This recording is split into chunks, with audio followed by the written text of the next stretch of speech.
2026 June 30ರ ಒಳಗೆ greater Bengaluru ಪ್ರದೇಶದ ನಗರ ಸ್ಥಳೀಯ ಸಂಸ್ಥೆಗಳ ಚುನಾವಣೆ ನಡೆಸುವಂತೆ ಸುಪ್ರೀಂ ಕೋರ್ಟ್ ಆದೇಶಿಸಿದೆ.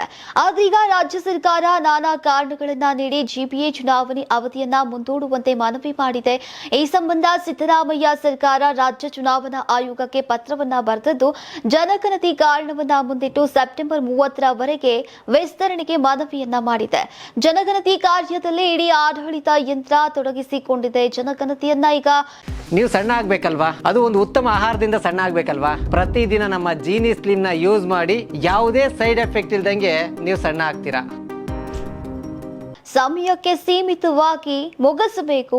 ಎಣಿಕೆ ಮೇಲ್ವಿಚಾರಣೆ, ತರಬೇತಿ ಮತ್ತು ಲಾಜಿಸ್ಟಿಕ್ಸ್ಗಾಗಿ ಈಗ ವ್ಯಾಪಕ ಸಿಬ್ಬಂದಿಯನ್ನ ನಿಯೋಜಿಸುವಂತಹ ಅಗತ್ಯ ಇದೆ.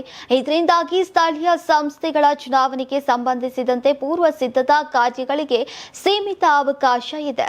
ಮತದಾರರ ಪಟ್ಟಿಯ ವಿಶೇಷ ಪರಿಷ್ಕರಣೆ ಸಹ ಏಕಕಾಲದಲ್ಲಿ ಕೈಗೊಳ್ಳುವಂತಹ ನಿರೀಕ್ಷೆ ಇದೆ. ಇದಕ್ಕೆ ಅದೇ ಕ್ಷೇತ್ರ ಮಟ್ಟದ ಕಾರ್ಯನಿರ್ವಾಹಕರನ್ನ ಒಳಗೊಂಡಿರುತ್ತೆ ಮತ್ತು ಮೇ ಜೂನ್ ಅವಧಿಯಲ್ಲಿ ಶೈಕ್ಷಣಿಕ ಪರೀಕ್ಷಾ ಕರ್ತವ್ಯಗಳಿಗೆ ಸಿಬ್ಬಂದಿಯನ್ನ ನಿಯೋಜಿಸಬೇಕು. ಇದರಿಂದ ಲಭ್ಯವಿರುವಂತಹ ಮಾನವ ಶಕ್ತಿ ಮತ್ತಷ್ಟು ಕಡಿಮೆಯಾಗುವಂತಹ ಸಾಧ್ಯತೆ ಇದೆ.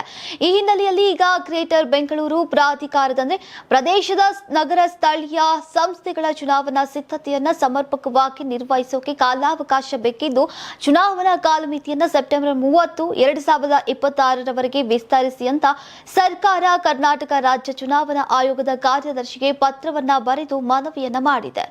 ಈ ಹಿಂದೆ ಬೃಹತ್ ಬೆಂಗಳೂರು ಮಹಾನಗರ ಪಾಲಿಕೆ ಚುನಾವಣೆ ಕೊನೆಯ ಬಾರಿಗೆ ಆಗಸ್ಟ್ 2015ರಲ್ಲಿ ನಡೆದಿತ್ತು. ಇದರ ಅವಧಿ ಸೆಪ್ಟೆಂಬರ್ 2020ರಲ್ಲೇ ಕೊನೆಗೊಂಡಿತ್ತು. ಅದಾದ ಬಳಿಕ ಇಲ್ಲಿಯವರೆಗೂ ಕೂಡ ಚುನಾವಣೆ ನಡೆದಿಲ್ಲ. ಇದೀಗ ಮತ್ತೆ ರಾಜ್ಯ ಸರ್ಕಾರ ಚುನಾವಣೆಯನ್ನ ಮುಂದೂಡುವಂತೆ ಮನವಿಯನ್ನ ಮಾಡಿದ್ದು, ಇದಕ್ಕೆ ರಾಜ್ಯ ಚುನಾವಣಾ ಆಯೋಗ ಯಾವ ರೀತಿ ಸ್ಪಂದಿಸುತ್ತೆ ಅನ್ನುವುದನ್ನ ಸದ್ಯ ಕಾದು ನೋಡಬೇಕಿದೆ.